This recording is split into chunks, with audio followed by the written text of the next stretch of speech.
Everyone, welcome to our YouTube channel today रोज़गार। एक बार फिर से आप लोगों का हमारे इस चैनल पे स्वागत है। आज की हमारी जो न्यू सीरीज़ है वो है आपकी भाषा और व्याकरण के ऊपर ही हम लोग बात करेंगे थोड़ा सा डिटेल में। इससे पहले मैं आप लोगों को बता दूं कि अगर आप लोगों को कोई प्रॉब्लम हो तो आप ईमेल आईडी फ़ोन नंबर पे कांटेक्ट कर सकते हैं, जो कि हमेशा ही आपको अवेलेबल करा दिए जाते हैं। तो देर ना करते हुए now start the topic and let's go into the video. तो आज हम बात करेंगे शब्द विचार। ये हमारी सेकंड सीरीज़ है शब्द विचार, ठीक है। परिभाषा पढ़ लेते हैं पहले इसकी। एक या एक से अधिक वर्णों से बने सार्थक ध्वनि समूह को शब्द कहते हैं। यानी कि एक या एक से अधिक वर्ण से बने सार्थक ध्वनि समूह को शब्द कहते हैं, ठीक है। वर्ण आप लोगों को पता है, बताया था मैंने आप लोगों को पिछली सीरीज़ में। समूह भी मैंने समूह आप लोगों को पता ही होगा। वर्ण और अक्षर एक ही होते हैं, ये भी मैंने आप लोगों को पिछली सीरीज़ में बता दिया था। तो नॉर्मल सी बात है, ठीक है। शब्द किससे बनेंगे? वर्ण या अक्षर से ही शब्द बनते हैं। वर्ण नहीं होंगे तो शब्द कैसे बनेगा, ठीक है। का प्लस ना, कन, का प्लस बा, कब। तो ये किसकी सहायता से शब्द बन रहा है? वर्णों की सहायता से, ठीक है। तो शब्द भी हमारे बहुत तरीके के होते हैं, ठीक है। तो शब्द के भेद हम पढ़ते हैं कि शब्द की उत्पत्ति या स्रोत, रचना या बनावट, प्रयोग तथा अर्थ के आधार पर शब्दों के निम्न भेद किए जाते हैं, ठीक है। तो शब्द के भेद हम करते हैं बनावट के आधार पर, रचना के आधार पर, स्रोत के आधार पर और उत्पत्ति के आधार पर, ठीक है। तो अभी हम पढ़ते हैं कि उत्पत्ति के आधार पर शब्द के क्या भेद होते हैं, ठीक है। तो उत्पत्ति के स्रोत के आधार पर हिंदी भाषा में शब्दों को निम्न 4 उपभेदों में बांटा गया है, ठीक है। पहला है तत्सम शब्द, ठीक है। तत्सम शब्द उत्पत्ति के आधार पर शब्दों को 4 भागों में बांटा गया है। पहला है तत्सम शब्द, ठीक है। तो किसी भाषा में प्रयुक्त उसकी मूल भाषा के शब्दों को तत्सम शब्द कहते हैं, ठीक है। किसी भाषा में प्रयुक्त उसकी मूल भाषा को क्या कहते हैं? हम तत्सम शब्द कहते हैं, ठीक है। हिंदी की मूल भाषा क्या है आप लोगों को पता है? हिंदी की मूल भाषा क्या है? संस्कृत, ठीक है। मूल का मतलब जो आप लोगों की पुरानी लैंग्वेज जो थी वो क्या थी? संस्कृत थी, ठीक है। तो हिंदी की मूल भाषा क्या है? संस्कृत। तो किसी भी भाषा में प्रयुक्त, किसी भी भाषा में आपकी प्रयुक्त जो भी भाषा यूज़ हो रही है उसकी मूल भाषा के शब्दों को हम क्या कहते हैं? तत्सम शब्द कहते हैं। यानी कि अगर आप शॉर्ट में समझना चाहें तो आप इसे ऐसे भी समझ सकते हैं कि संस्कृत शब्दों को, ठीक है, संस्कृत शब्दों को हम क्या कहते हैं? तत्सम शब्द कहते हैं, ठीक है। तो जैसे अट्टालिका, अपर्ण, आम्र, उष्ट्र, कर्ण, गंधर्व, क्षेत्र, तो ये सब क्या है? संस्कृत शब्द है, ठीक है। आई जस्ट होप तत्सम शब्द आप लोगों को समझ आ चुका होगा कि आप लोग इसे शॉर्ट तरीके से समझ सकते हैं कि संस्कृत शब्दों को ही हम तत्सम शब्द कहते हैं। अब पढ़ते हैं तद्भव शब्द। उच्चारण की सुविधा अनुसार संस्कृत के वे शब्द जिनका हिंदी में रूप परिवर्तित हो गया है हिंदी में तद्भव शब्द कहलाते हैं। जैसे चंद्र से चांद, अग्नि से आग, जीभा से जीभ आदि बने शब्द तद्भव शब्द कहलाते हैं। देखो आप लोगों को परिभाषा से ही समझ आ जाना चाहिए, ठीक है, कि उच्चारण की सुविधा अनुसार हम लोग अपनी उच्चारण के लिए, मतलब हमें कोई भी शब्द बोलने में क्या हो, परेशानी ना हो, तो हम लोग क्या करते हैं? भाषा को क्या कर देते हैं? शब्दों को क्या कर देते हैं? उसमें थोड़ा सा इजी बोलने के लिए हमारे लिए इजी, उसमें थोड़ा सा चेंज कर देते हैं। तो जैसे चंद्र से क्या बना आप लोगों का? चांद बना। अग्नि से क्या बना? आग बना। जीभा से क्या बना? जीभ बनी, ठीक है। तो दोनों, चंद्र का मतलब भी चांद, चांद का मतलब भी चांद, अग्नि का मतलब भी आग का मतलब भी आग, जीवा का मतलब भी जीव और जीव का मतलब भी जीव, दोनों की सेम मीनिंग है। सिर्फ हम लोग क्यों हम लोग दूसरा चंद्र ना यूज़ करते हुए चांद यूज़ कर रहे? क्यों यूज़ कर रहे हैं? ताकि हमें क्या हो, बोलने में क्या हो, इजी हो, हमारे को कोई प्रॉब्लम ना हो। तो तद्भव शब्द आप लोग समझ चुके होंगे, ठीक है। अब पढ़ते हैं तत्सम तद्भव शब्दों की सूची। देखिए, तत्सम में हमने एक शब्द लिया आकार्य, तद्भव में हमने उसे क्या कहा? आकाश। फिर वैसे ही अक्षर, अक्षर आकार, ठीक है, अग्नि आग। तो आप लोगों को ये चीज़ समझ आ चुकी होगी कि तत्सम शब्द वो शब्द होते हैं जो क्या होते हैं संस्कृत के शब्द होते हैं, तद्भव शब्द वो शब्द होते हैं जो क्या होते हैं संस्कृत हिंदी के शब्द होते हैं, ठीक है। उन्हें हम लोग क्या करते हैं अपने बोलने के लिए क्या कर देते हैं, उन लोगों के मीनिंग चेंज करके हम लोग उन्हें थोड़ा इजी वे में बोलते हैं, ठीक है। ये आप लोगों की एक सूची है कुछ तत्सम और तद्भव शब्दों की, ठीक है। अब आगे जाते हैं। ये थोड़ी बहुत लंबी सूची आप लोगों को दी गई है यहाँ पे, इसे आप लोग अपने तरीके से पढ़ सकते हैं समझने के लिए, ठीक है। अब पढ़ लेते हैं देशज शब्द, ठीक है। देशज शब्द किसे कहते हैं, किसी भाषा में प्रचलित वे शब्द जो क्षेत्रीय जनता द्वारा आवश्यकता अनुसार गढ़ लिए जाते हैं देशज शब्द कहलाते हैं। अर्थात भाषा के अपने शब्दों को देशज शब्द कहते हैं। साथ ही वे शब्द भी देशज की श्रेणी में आते हैं जिनके स्रोत का कोई पता नहीं है तथा हिंदी में संस्कृतेतर भारतीय भाषाओं से आ गए हैं, ठीक है। देखो देशज शब्द वे शब्द हैं जो क्या कर लेते हैं इसे आप इस तरीके से समझ सकते हैं कि वे शब्द जो क्या हैं जो क्षेत्रीय जनता द्वारा, मतलब एक लोग क्या कर लेते हैं उसे अपनी लैंग्वेज में इतना यूज़ कर लेते हैं इन वर्ड्स को, अपनी भाषा में इतना यूज़ कर लेते हैं इन वर्ड्स को कि ये क्या हो जाते हैं इन शब्दों को यूज़ करना हमारे लिए क्या हो जाता है बहुत आवश्यक हो जाता है, ठीक है। लाइक एक एग्जांपल लेते हैं हम इसमें कि आप लोगों के देशज शब्द के एग्जांपल हैं चाकू, ठीक है, छुरी, ठीक है। तो हाँ ये भी आप लोगों का एक देशज शब्द के एग्जांपल है, ठीक है। तो चाकू जो है आपका क्या है देशज शब्द है, ठीक है। तो बहुत सारे शब्द ऐसे शब्द जो क्या हैं बाहर की यानी कि दूसरे देश की भाषा से लिए गए हैं, अंग्रेजी भाषा से लिए गए हैं, संस्कृत भाषा से लिए गए हैं, ठीक है। तो ये वो शब्द होते हैं जो क्या है आपकी दूसरी भाषा से लिए गए हैं और हम लोग क्या है इन शब्दों का यूज़ बहुत करने लगे हैं अपनी भाषा में, ठीक है। तो वैसे आप आजकल देखा जाए तो हम लोग अपनी हिंदी भाषा को भी प्रॉपर यूज़ नहीं कर पाते हैं, इसमें हम इंग्लिश के वर्ड्स डाल देते हैं, ठीक है। अब है अपनी गणंत से बने शब्द, ठीक है। अब उटपटांग, उधम, अगोछा, कंजड़, खटपट, खचाखच, ठीक है। ये शब्द क्या हैं जो आपने अपने आप ही से बनाए हैं, इनका कोई स्रोत ही नहीं है कि कहाँ से पैदा हुए हैं कहाँ से निकले। ये शब्द कुछ ऐसे शब्द हैं जो क्या हैं अपने आप से ही इंसान ने बनाए हैं, ठीक है। और उसके बाद है द्रविड़ जातियों की भाषाओं से आए देशज शब्द, ठीक है। यानी कि ऐसी जातियों से ऐसे शब्द आए हैं, देशज शब्द आए हैं जिनकी द्रविड़ जातियों से ये जो शब्द आए हैं, जैसे कि अनल, कचल, नीर, पंडित, माला, मीन, है ना, ठीक है। उसके बाद है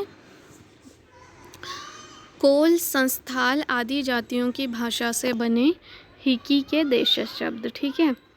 जैसे कि कदली से केला, कपास से कपास, सरसों, कोड़ी, तंबूल, परवल, बाजरा, भिंडी, ठीक है।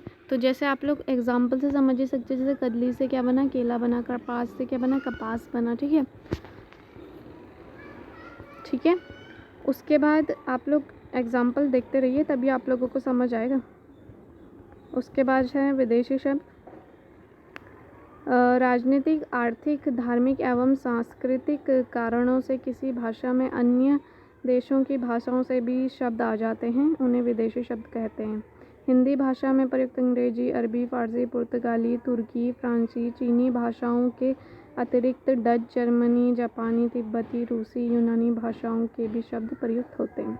देखो मैं कह ही रही हूँ कि हम लोग क्या हैं अपनी राजनीतिक या आर्थिक या धार्मिक या सांस्कृतिक किसी भी कार्य में हम क्या करते हैं विदेशी शब्दों को प्रयोग करते ही हैं। हम अंग्रेजी प्रयोग करते हैं, ठीक है। कुछ शब्द हम ऐसे बोल देते हैं जो क्या है अरबी से लिया गया है, फारसी से लिया गया है, पुर्तगाली से लिया गया है, किसी भी भाषा से लिया गया शब्द या कोई भी ऐसा शब्द जो हम बोल रहे हैं, हमें उनमें से कुछ शब्द ऐसे भी हो सकते हैं जो अंग्रेजी के ना होते हुए किसके हों, किसी अन्य भाषा के हों, ठीक है। विदेशी शब्द आप लोग नाम से ही समझ जाइए, ऐसे शब्द जो क्या हैं कि विदेशी भाषा से लिए गए हों। ठीक है। अब है अंग्रेजी भाषा के शब्द जो प्राय हिंदी में प्रयुक्त होते हैं। अंडरवियर, अलमारी। ठीक है, मैं बोल ही रही हूँ अंग्रेजी भाषा के शब्द जो जैसे क्या हैं जो आपके क्या हैं हिंदी में प्रयोग होते हैं। कौन कौन से? अंडरवियर हो गया, अलमारी हो गया। ठीक है। अब है अस्पताल, इंजीनियर, एक्सरे, एजेंट, एमपी, ये सब क्या अंग्रेजी भाषा के शब्द हैं। ठीक है।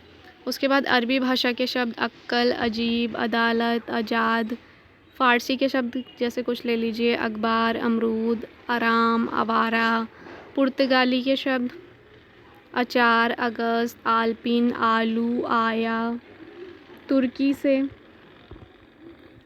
आका, उर्दू, अलची। फ्रांच से काजू, कूपन, मेयर। चीनी से चाय, देखो चाय कौन सी भाषा का शब्द है? चीनी।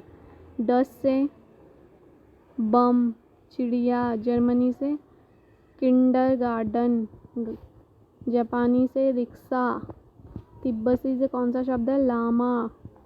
रूसी से जार। यूनानी से इतने सारे हैं, एकेडमी, एटम, एटलस। टेलीफोन भी देखो यूनानी भाषा से है। अब है शंकर शब्द।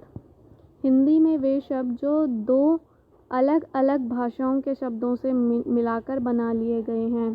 ठीक है। शंकर शब्द देखिए मोस्ट इम्पॉर्टेंट भी है, काफ़ी एग्ज़ाम में पूछा भी जाता है कि हिंदी में वे शब्द जो दो अलग अलग भाषाओं से लिए गए हैं और उनको मिलाकर हमने एक नया शब्द बनाया। उस नया शब्द जो बना उसे हम क्या कहेंगे? शंकर शब्द कहेंगे।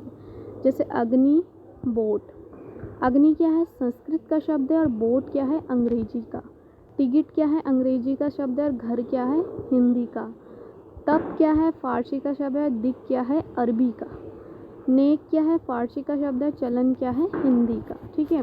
तो देश शब्द वे शब्द हैं जो क्या है दो अलग अलग भाषाओं से, देखिए आप, एक संस्कृत से लिए गए तो एक अंग्रेजी से, एक फारसी से तो एक अरबी से, तो अलग अलग भाषाओं से लिए गए हैं, उन्हें हम क्या कहेंगे? शंकर शब्द कहेंगे। ठीक है। ऐसी नीचे भी कुछ एग्जाम्पल्स दिए गए हैं आपको। नेक फारसी का है तो नियत अरबी का है, कुछ इस तरीके से। ठीक है। अब है रचना के आधार पर। अभी हमने किसके आधार पर पढ़े थे? किसके आधार पर पढ़े थे? अभी हम लोगों ने पढ़े थे उत्पत्ति के आधार पर। अब हम पढ़ेंगे रचना के आधार पर। ठीक है। तो शब्दों की रचना प्रक्रिया के आधार पर हिंदी भाषा के 3 भेद किए जाते हैं। ठीक है। उसमें 4 भेद किए जा रहे थे, इसमें 3 भेद किए जाएंगे रचना के आधार पर। तो रूढ़ शब्द पहला है, रचना के आधार पर 3 भेद किए जाएंगे। तो पहला जो हम पढ़ेंगे वो पढ़ेंगे रूढ़, दूसरा जो होगा यौगिक, तीसरा जो होगा योग रूढ़ शब्द। तो रूढ़ शब्द पढ़ लेते हैं। वे शब्द जो किसी व्यक्ति, स्थान, प्राणी और वस्तु के लिए वर्षों से प्रयुक्त होने के कारण किसी विशिष्ट अर्थ में प्रचलित हो गए हैं, रूढ़ शब्द कहलाएंगे। ठीक है।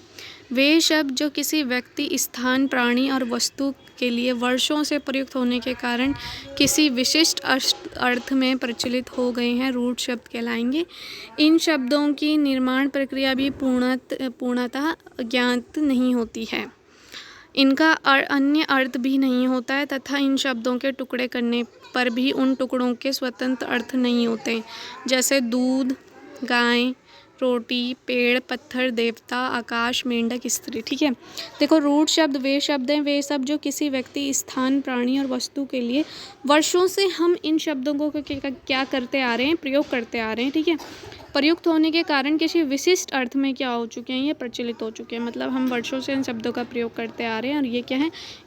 किसी विशिष्ट अर्थ में क्या हो चुके हैं? प्रयोग हो चुके हैं। ठीक है। तो रूढ़ शब्द हम उन्हीं शब्दों को कहेंगे जो क्या है वर्षों से क्या हो रहे हैं, हम लोग प्रयोग कर रहे हैं। ठीक है। इन शब्दों की निर्माण प्रक्रिया भी पूर्णतः ज्ञात नहीं होती है। ठीक है। इन शब्दों की जो निर्माण प्रक्रिया है वो भी हम लोगों को नहीं पता कि इसका निर्माण कैसे हुआ, क्या हुआ, हमें पूरा नहीं पता रहता है इन शब्दों के बारे में। इनका अन्य अर्थ भी नहीं होता है तथा इनका अन्य अर्थ भी नहीं होता है। ठीक है। इसका कोई दूसरा मीनिंग भी नहीं होता है। इन शब्दों के टुकड़े करने पर भी उन टुकड़ों के स्वतंत्र अर्थ नहीं होते। इन शब्दों के टुकड़े करने पर, अगर हम इन शब्दों को तोड़ भी लेते हैं और एक तोड़े हुए शब्द का अगर हम अर्थ निकालना चाहें तो भी इनके क्या होते हैं, मीनिंग नहीं निकलते। जैसे दूध, गाय, रोटी, दीपक, पेड़, पत्थर, देवता, आकाश, मेंढक, स्त्री। ठीक है, तो ये क्या है, ये सब क्या है, रूढ़ शब्द हैं। वे शब्द जो किसी व्यक्ति, स्थान, प्राणी और वस्तु के लिए वर्षों से प्रयुक्त होने के कारण किसी विशेष अर्थ में क्या हो चुके हैं, प्रचलित हो चुके हैं। इन शब्दों का हम क्या है, अगर तोड़ भी लेते हैं तो भी हम लोग इनके मीनिंग, इनका स्वतंत्र अर्थ, इनका मीनिंग नहीं निकाल पाएंगे।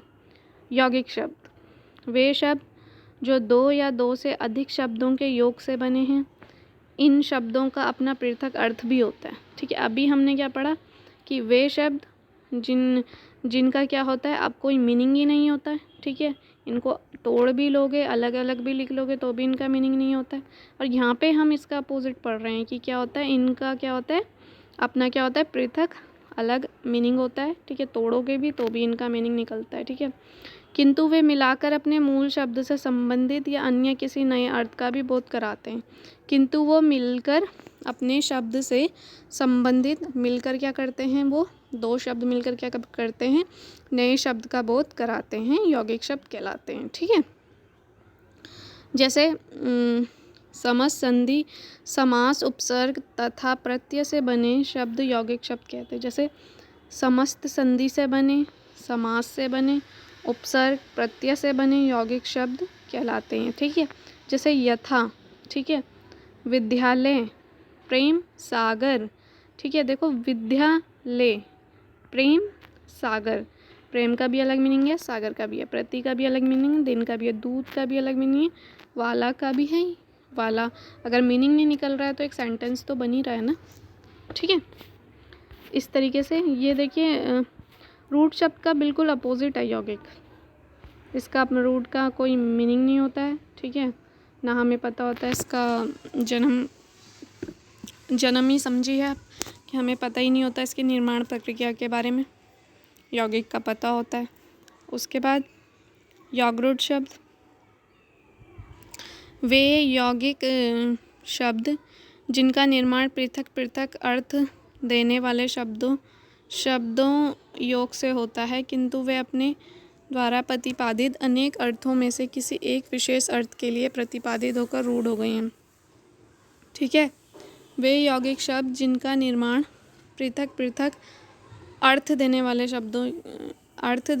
शब्दों योग से होता है। ठीक है, वे यौगिक शब्द वो होते हैं जिनका निर्माण क्या होता है, पृथक पृथक अर्थ देने वाले शब्दों के योग से होते हैं, किंतु वे अपने द्वारा प्रतिपादित अनेक अर्थों में से किसी एक विशेष अर्थ के लिए ही प्रतिपादित होकर रूढ़ हो गए हैं। ठीक है, अनेक अर्थों में से किसी एक विशेष के लिए प्रतिपादित होकर रूढ़ हो, ऐसे शब्दों को योगरूढ़ शब्द कहते हैं। जैसे पीताम्बर शब्द पीत प्लस आम्बर के योग से बना है। ठीक है, जो विष्णु के अर्थ में रूढ़ है। इसी प्रकार दशानन, हिमालय, जलद, गजानन, लंबोदरम, त्रिनेत्र, चतुर्भुज, घनश्याम, रजनीज, विशागर, चक्रधर, पनाशन, रावणी, मुरारी। ठीक है, उसके बाद है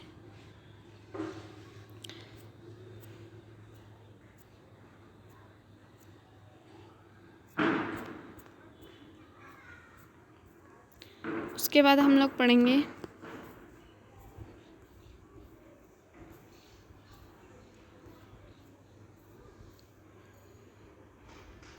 प्रयोग के आधार पर। ठीक है, अब हम पढ़ेंगे प्रयोग के आधार पर शब्द। विकारी शब्द क्या होते हैं, वे शब्द जिनका रूप, लिंग, वचन, कारक और काल के अनुसार परिवर्तित हो जाता है, उन्हें विकारी शब्द कहते हैं। विकारी शब्दों में समस्त, संज्ञा, सर्वनाम, विशेषण तथा क्रिया शब्द आते हैं। इनका विस्तृत अध्ययन अलग प्रकरण में किया गया है। वे शब्द जिनका रूप, लिंग, वचन, कारक और काल के अनुसार परिवर्तित हो जाते हैं। ठीक है, विकारी शब्द वो शब्द होते हैं जो लिंग, वचन, कारक और काल के अनुसार क्या हो जाते हैं, परिवर्तित हो जाते हैं। उन्हें हम क्या कहेंगे, विकारी शब्द।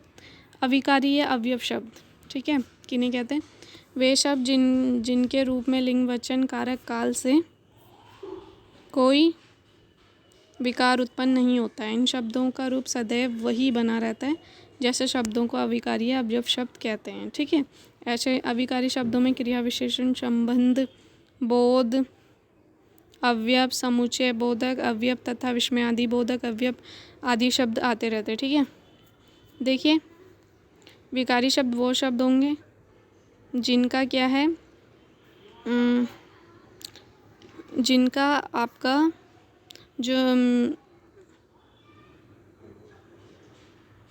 चेंज हो जाते हैं। वे शब्द जिनका रूप, लिंग, वचन, कारक और काल के अनुसार ये क्या हो जाते हैं, परिवर्तित हो जाते हैं, परंतु जो अविकारी शब्द हैं ये नहीं होते। ठीक है, अर्थ के आधार पर शब्दों के निम्न भेद किए जाते हैं। एक आर्थी शब्द, नॉर्मल सी बात है, वे शब्द जिनका प्रयोग प्राय एक ही अर्थ में होता है। ठीक है, इनका एक ही मीनिंग होता है। एक आर्थी शब्द जिनके अनेक मीनिंग होंगे, बहुत सारे मतलब होंगे, वो अनेक आर्थी शब्द। ठीक है, एक से अधिक अर्थ हों तथा उनका प्रयोग अलग अलग अर्थों में किया जाता है, वो क्या होते हैं, अनेक आर्थी शब्द होते हैं। जैसे अज, अमृत, ठीक है, कर, सारंग, अनेकार्थी पर्यायवाची शब्द पता ही होगा आप लोगों को। ठीक है,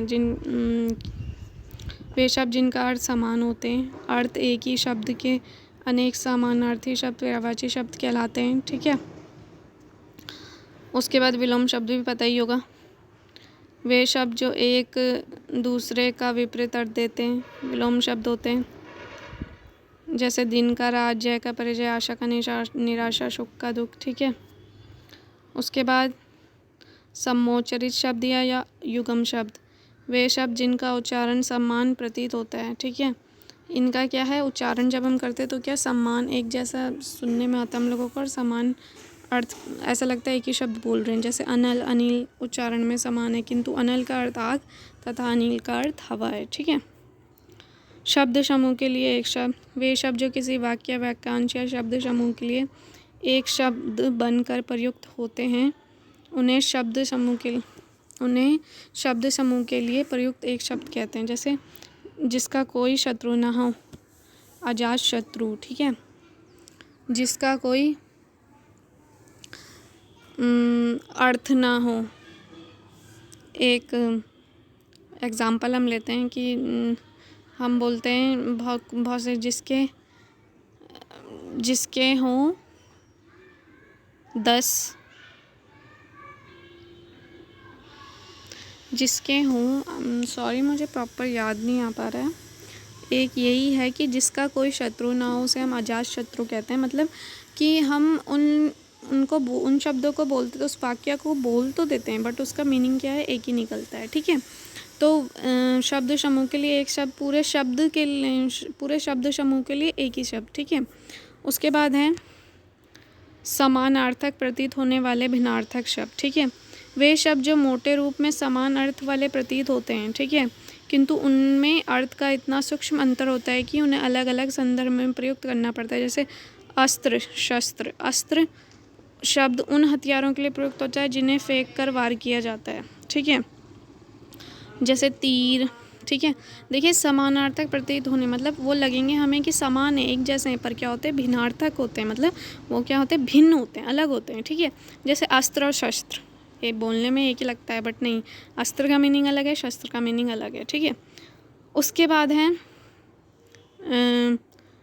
समूहवाची शब्द। ठीक है, वे शब्द जो किसी एक समूह का बोध कराते हैं उन्हें समूहवाची शब्द कहते हैं। जैसे वे शब्द जो किसी एक समूह का बोध कराते हैं उन्हें क्या कहते हैं, समूहवाची शब्द कहते हैं। ये थोड़ा थोड़ा किससे मिलता है आप लोगों का,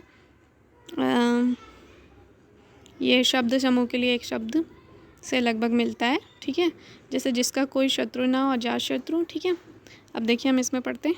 जैसे लकड़ी या पुस्तक वाला क्या होता है, पुस्तकों का गट्टर। ठीक है, और वे समूहवाची शब्द वे शब्द होंगे जो किसी एक समूह का बोध कराते हैं, ठीक है, उन्हें समूहवाची शब्द कहते हैं, ठीक है, जो क्या कराते हैं, किसी एक समूह का बोध कराते हैं।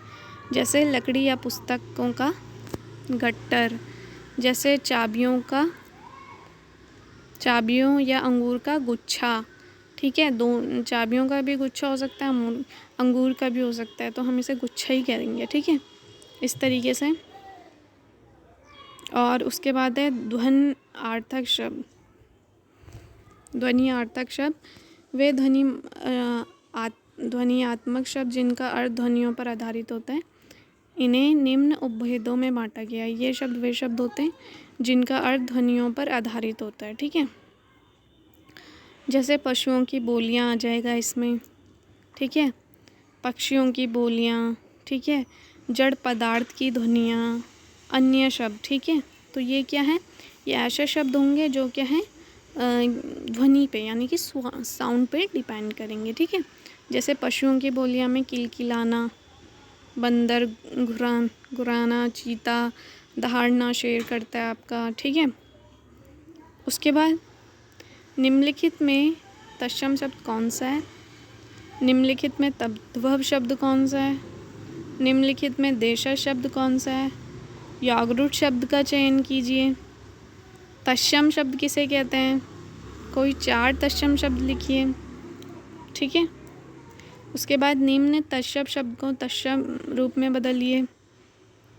प्रश्न 7, तत्सम, तद्भव तथा देशज शब्द को पृथक कीजिए। यौगिक शब्द किसे कहते हैं,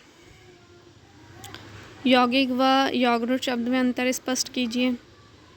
कोई 4 समूहवाची शब्द लिखिए। ध्वन्यार्थक शब्द से क्या आवश्यक है, 4 ध्वन्यार्थक शब्द लिखिए। आप लोगों को इतनी एक्सरसाइज दी गई है, आप लोग इन्हें सॉल्व कीजिए। हमें कमेंट्स में बताइए आप लोगों को कितना समझ आया। Thank you for watching this video.